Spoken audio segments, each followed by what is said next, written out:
সমর্থ গুরু স্বামী রামদাস প্রভুর কাছে শ্রী শিবাজী মহারাজ যান এবং বলেন, ভগবান, আমাকে স্বীকার করুন, আমি আপনার শিষ্য হতে চাই।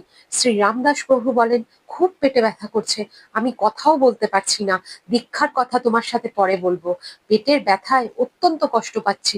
শ্রী শিবাজী মহারাজ বলেন, ভগবান, এক্ষুনি রাজবৈদ্য ডেকে আনি।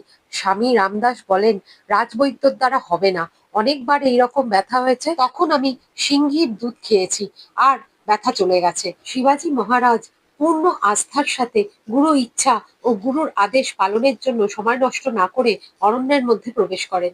গভীর অরণ্যের মধ্যে প্রবেশের পর তিনি দেখতে পান এক জায়গায় অনেকগুলো ছোট ছোট সিংহের শাবক খেলা করছে। তিনি দেখেই দাঁড়িয়ে পড়েন এবং মনে মনে ভাবেন, তাদের দুগ্ধদাত্রী মা এখানেই কাছাকাছি কোথাও আছে। সিংহিনী জঙ্গলের মধ্যে থেকে সেই দৃশ্য দেখতে পায় এবং এক পুরুষ